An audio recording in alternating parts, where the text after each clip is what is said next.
Assalamualaikum guys, balik lagi dengan gue Vicky dan kali ini gue pengen berbagi cerita tentang permainan pemanggil hantu guys.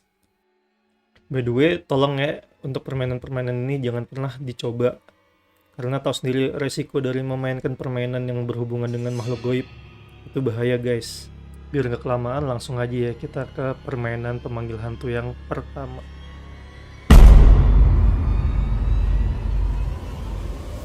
Papanoija atau Ouija board. Ouija board ini sebenarnya adalah permainan yang sangat misterius. Kenapa dikatakan sangat misterius? Karena tidak ada yang tahu asal-usul dari permainan ini. Bahkan sejarawan Ouija yang bernama Robert Smart yang telah meneliti permainan ini sejak tahun 1992 mengatakan bahwa untuk sebuah hal ikonik yang menimbulkan keajaiban dan ketakutan dalam budaya Amerika, bagaimana mungkin tidak ada seorang pun yang tahu dari mana asal-usulnya? Aneh bukan?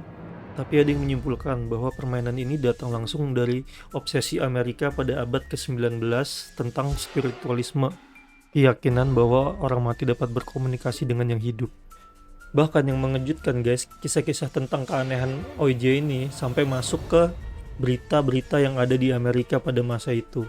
Mari kita ngebahas berita-berita apa aja sih yang pernah masuk ke surat kabar Amerika pada zaman itu.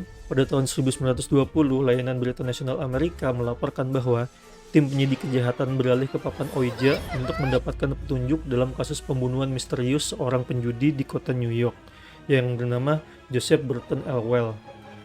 Karena polisi merasa frustasi. Pada tahun 1921, The New York Times, harian Amerika yang terkenal hingga saat ini, melaporkan bahwa seorang wanita Chicago yang dikirim ke rumah sakit jiwa mencoba menjelaskan kepada dokter bahwa dia tidak menderita mania, tetapi arwah Ouija telah menyuruh untuk meninggalkan mayat ibunya di ruang tamu selama 15 hari sebelum menguburnya di halaman belakang. Pada tahun 1930 diberitakan ada dua wanita di Buffalo, New York yang telah membunuh seorang wanita dikarenakan sebuah pesan yang berasal dari hantu Ouija saat mereka memainkan permainan tersebut. Kalian bakalan percaya nggak kalau gue cerita gara-gara papan Ouija ini ada seorang yang tadinya cuma kerja di pom bensin akhirnya jadi angkatan darat. Jadi detailnya gini guys, pada tahun 1941 seorang petugas pompa bensin berusia 23 tahun dari New Jersey mengatakan kepada New York Times bahwa dia bergabung dengan angkatan darat karena disuruh oleh hantu dari papan Ouija. Cukup unik kan? Tapi seenggaknya positif lah dibanding yang lain kan, ngebunuh terus ngebiarin ibunya mati di ruang tamu, kan gila. Seenggaknya yang satu ini nih positif nih, gara-gara disuruh sama papan Ouija dia akhirnya bisa jadi angkatan darat.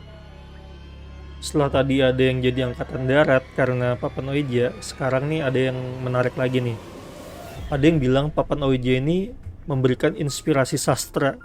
Jadi pada tahun 1916 seorang wanita bernama Nyonya Pearl Curran menjadi berita utama ketika dia mulai menulis puisi dan cerita yang dia klaim diceritakan oleh roh dari papan Ouija saat dia memainkan permainan tersebut. Nah, rohnya itu adalah roh seorang wanita Inggris pada abad ke-17 yang bernama Passion Ward. Nah, terus hebatnya lagi nih, tahun berikutnya temennya si Curran namanya Emily Great Hutching mengklaim bahwa buku yang ditulisnya berjudul Jeb Heron merupakan hasil informasi juga dari papan Ouija waktu dia memainkannya. By the way, setelah dua berita positif tadi, ada juga berita lain yang mulai gak enak lagi nih. Karena ada kasus pembunuhan, beberapa, bukan cuma satu ya, yang disebabkan oleh permainan papan Ouija tersebut. Nah, sekarang untuk pembahasan tentang berita-berita yang ada di Amerika ini udah selesai ya guys ya, karena cuma itu yang gue dapetin. Nah, sekarang kita lanjut, gimana cara main papan Ouija. Yang pasti yang pertama, kalian harus sudah punya alatnya ya guys ya. Ya banyak kok yang jual di online shop Ouija board. Nah kalau misalkan kalian udah punya papannya atau udah punya medianya lah, terserah mau itu beli atau lo bikin. Nah kalau kalian udah punya papannya, cara mainnya gampang kok. Caranya letakin koin atau alat yang bentuknya apa sih ya, kalau kalian beli itu bentuknya kayak gimana gue ngejelasinnya ya, kayak kalau misalkan GPS di HP bentuknya begini nih. Nah, hampir mirip kayak Love, tapi bukan. Ya intinya pokoknya letakin aja deh, kalau nggak punya alatnya itu lu cuma punya papannya doang kan, karena bikin sendiri lu bisa pakai koin. Kalau punya misalkan lu beli di online shop ya udah sama alat-alatnya itu lu pakai yang pokoknya kayak gue bilang tadi dah. Jadi letakin koin atau alatnya yang tadi gue bilang di atas papan, entah itu di huruf atau di nomor, terserah, pokoknya di atas papan aja. Terus juga nyalain sebatang lilin, taruh di dekat papannya lah. Karena kan biasanya yang main kayak gini mainnya di gelap-gelapan ya, meskipun sebenarnya di tempat yang ada cahayanya juga bisa sih. Cuma kan lebih seru gitu kalau gelap. Buat manggil roh atau arwah ke papan Ouija harus pakai mantra. Nah, mantranya berhubung ini dari permainan luar kan, mantranya pakai bahasa Inggris. Spirit spirit of the coin, spirit spirit of the coin, spirit of the coin, please come out and play with us. Nah, mantranya itu dibaca sambil nempelin telunjuk di koin atau di alat yang lo beli sepaket sama Ouija boardnya itu. Kalau misalkan gue lihat di video-video YouTuber Indo ya, banyak kok YouTuber Indo yang udah nyoba permainan ini. Biasanya tuh setelah lo ngeletakin tangannya di alat itu di atas papan Ouija-nya, terus tangan lo diputer-puterin gitulah sampai tuh arwah datang. Kalau misalkan arwahnya udah datang, ntar tangan lo bisa gerak sendiri, dia diarahin. Terus setelah itu ya udah bebas, lo mau nanya apa aja ke dia. Nah, setelah tadi kita udah selesai ngebahas Ouija, sekarang kita ngebahas jelangkung nih guys. Ya semua sih, hampir semua orang ya di Indonesia ini udah pasti tahu lah permainan jelangkung. Tapi kalian tahu nggak sebenarnya jelangkung ini bukan permainan asal Indonesia loh. Tapi ini permainan asalnya dari Tiongkok. Nah, jelangkung ini diduga berhubungan dengan sebuah kepercayaan tradisional Tionghoa yang telah punah, yaitu Cai Lan Gong. Nah, akhirnya kata Cai Lan Gong ini di Indonesia diserap nih jadi jelangkung. Infonya, kalau Cai Lan Gong ini media boneka yang dipakai itu boneka keranjang yang memiliki tangan yang dapat digerakkan. Cuma gue udah nyoba nyari referensi nih guys, boneka keranjang itu kayak gimana. Gue cari-cari nggak nemu nih, jadinya kayaknya gue nggak bisa nampilin gambarnya deh.